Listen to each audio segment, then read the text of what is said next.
Chapter 13. An Unexpected Meeting. "Wake up, Digory! Wake up, Fledge!" Came the voice of Polly. "It has turned into a toffee tree, and it's the loveliest morning." The low early sunshine was streaming through the wood, and the grass was gray with dew, and the cobwebs were like silver. Just beside them was a little, very dark wooded tree, about the size of an apple tree. The leaves were whitish and rather papery, like the herb called honesty, and it was loaded with little brown fruits that looked rather like dates. "Hurrah!" said Digory, "but I'm going to have a dip first." He rushed through a flowering thicket or two down to the river's edge. Have you ever bathed in a mountain river that is rushing in shallow cataracts over red and blue and yellow stones with the sun on it? It is as good as the sea, in some ways almost better. Of course, he had to dress again without drying, but it was well worth it. When he came back, Polly went down and had her bath. At least, she said that was what she'd been doing, but we know she was not much of a swimmer, and perhaps it is best not to ask too many questions.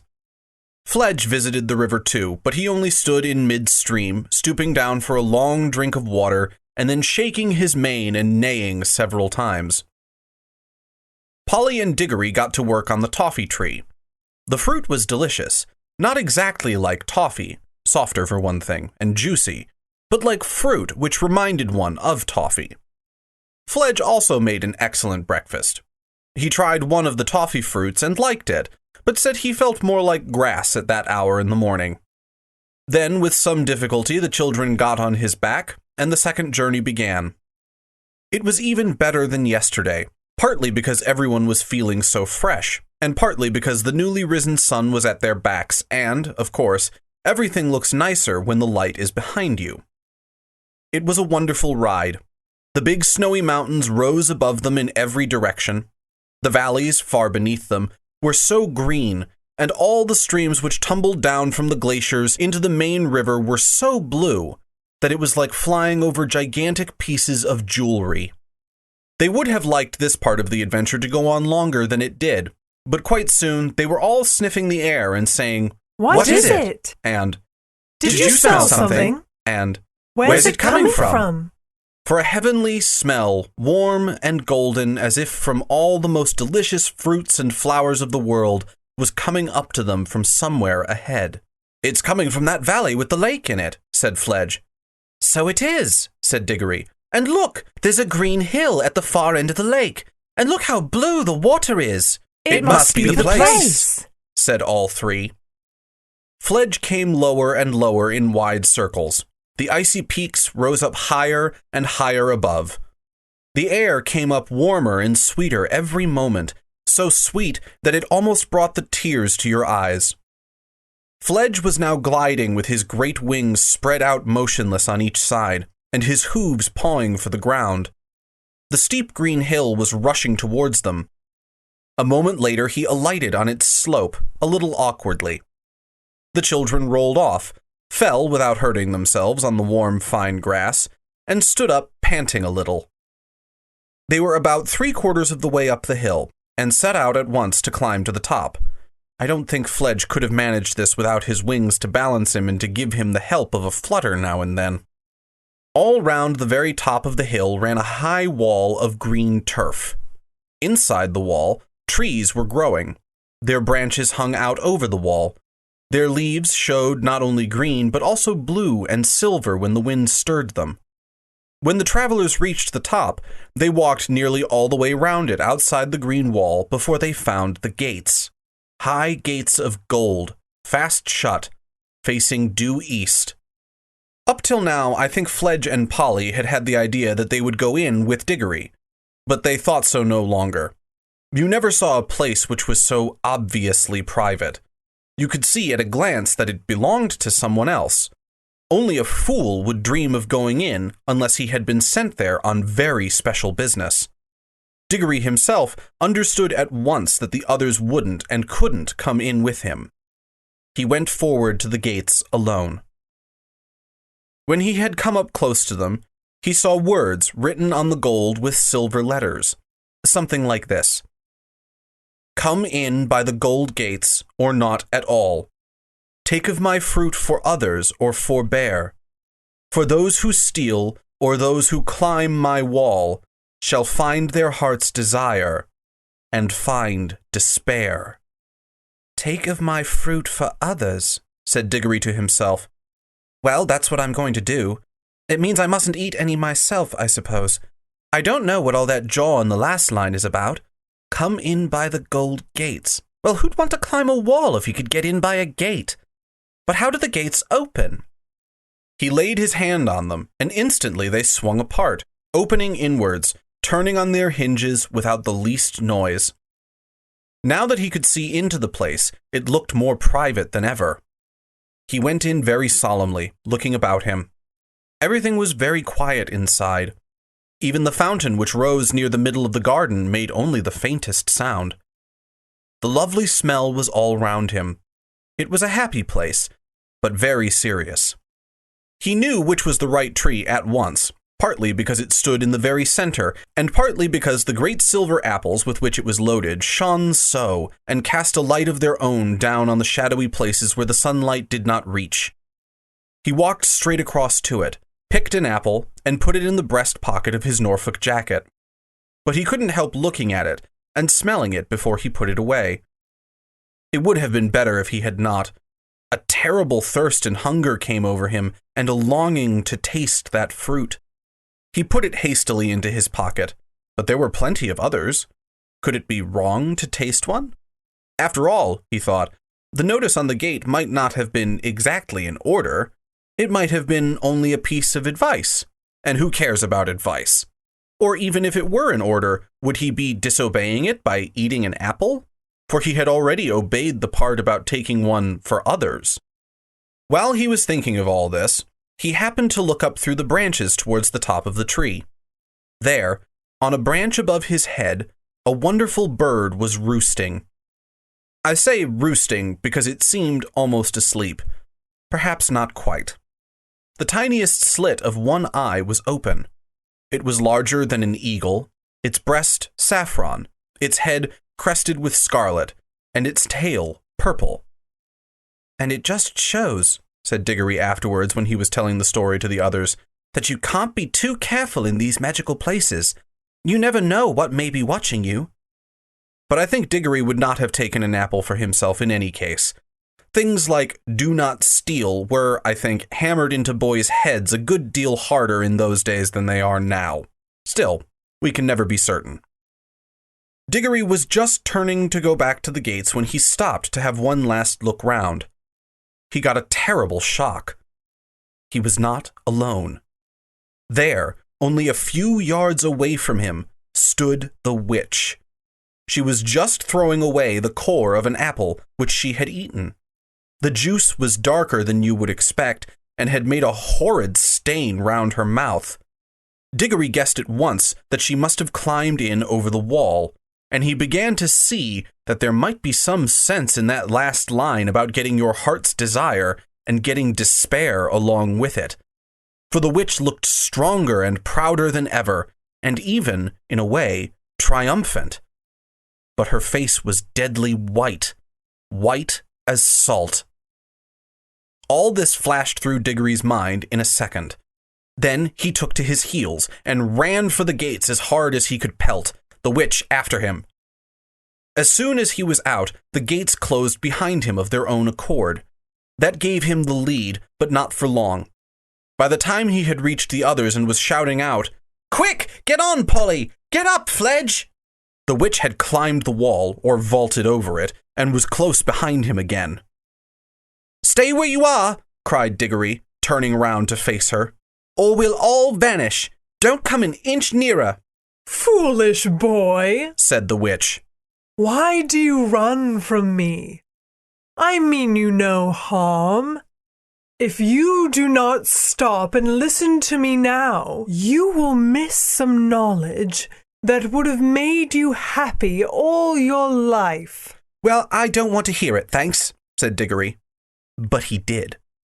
"I know what errand you have come on," continued the witch. For it was I who was close beside you in the woods last night, and heard all your counsels. You have plucked fruit in the garden yonder. You have it in your pocket now, and you are going to carry it back, untasted, to the lion, for him to eat, for him to use. You simpleton! Do you know what that fruit is? I will tell you. It is the apple of youth, the apple of life. I know, for I have tasted it, and I feel already such changes in myself that I know I shall never grow old or die. Eat it, boy, eat it, and you and I will both live forever and be king and queen of this whole world. Or of your world if we decide to go back there. No thanks, said Digory. I don't know that I care much about living on and on after everyone I know is dead. I'd rather live in ordinary time and die and go to heaven. But what about this mother of yours whom you pretend to love so? What's she got to do with it? Said Digory. Do you not see, fool, that one bite of that apple would heal her? You have it in your pocket. We are here by ourselves, and the lion is far away. Use your magic and go back to your own world. A minute later you can be at your mother's bedside, giving her the fruit. 5 minutes later you will see the color coming back to her face. She will tell you the pain is gone. Soon she will tell you she feels stronger. Then she will fall asleep. Think of that. Hours of sweet natural sleep. Without pain. Without drugs. Next day everyone will be saying how wonderfully she has recovered. Soon she will be quite well again. All will be well again. Your home will be happy again. You will be like other boys. Oh! Gasped Digory, as if he had been hurt, and put his hand to his head, for he now knew that the most terrible choice lay before him. What has Lion ever done for you that you should be his slave? Said the witch. What can he do to you once you are back in your own world? And what would your mother think if she knew that you could have taken her pain away and given her back her life and saved your father's heart from being broken? And that you wouldn't? That you'd rather run messages for a wild animal in a strange world that is no business of yours? I don't think he is a wild animal, said Digory in a dried-up sort of voice. He is... I don't know. Then he is something worse, said the witch. Look what he has done to you already. Look how heartless he has made you. That is what he does to everyone who listens to him. Cruel, pitiless boy! You would let your own mother die rather than— Oh, shut up, said the miserable Digory, still in the same voice. Do you think I don't see? But I promised. Ah, but you didn't know what you were promising, and no one here can prevent you. Mother herself, said Digory, getting the words out with difficulty, wouldn't like it. Awfully strict about keeping promises, and not stealing, and all that sort of thing. She'd tell me not to do it, quick as anything, if she was here. But she need never know, said the witch, speaking more sweetly than you would have thought anyone with so fierce a face could speak. You wouldn't tell her how you'd got the apple. Your father need never know. No one in your world need know anything about this whole story. You needn't take the little girl back with you, you know. That was where the witch made her fatal mistake. Of course, Digory knew that Polly could get away by her own ring as easily as he could get away by his. But apparently, the witch didn't know this, and the meanness of the suggestion that he should leave Polly behind suddenly made all the other things the witch had been saying to him sound false and hollow. And even in the midst of all his misery, his head suddenly cleared, and he said, in a different and much louder voice, "Look here, where do you come into all this? Why are you so precious fond of my mother all of a sudden? What's it got to do with you? What's your game?" Good for you, Diggs, whispered Polly in his ear. Quick, get away now! She hadn't dared to say anything all through the argument because, you see, it wasn't her mother who was dying. "Up then," said Digory, heaving her onto Fledge's back and then scrambling up as quickly as he could. The horse spread its wings. Go then, fools, called the witch. Think of me, boy, when you lie old and weak and dying. And remember how you threw away the chance of endless youth. It won't be offered you again. They were already so high that they could only just hear her. Nor did the witch waste any time gazing up at them. They saw her set off northward, down the slope of the hill. They had started early that morning, and what happened in the garden had not taken very long, so that Fledge and Polly both said they would easily get back to Narnia before nightfall. Digory never spoke on the way back, and the others were shy of speaking to him. He was very sad, and he wasn't even sure all the time that he had done the right thing. But whenever he remembered the shining tears in Aslan's eyes, he became sure. All day, Fledge flew steadily with untiring wings, eastward, with the river to guide him, through the mountains and over the wild wooded hills, and then over the great waterfall, and down to where the woods of Narnia were darkened by the shadow of the mighty cliff, till at last, when the sky was growing red with sunset behind them, he saw a place where many creatures were gathered together by the riverside, and soon he could see Aslan himself in the midst of them. Fledge glided down, spreading out his 4 legs, closed his wings, and landed cantering. Then he pulled up. The children dismounted.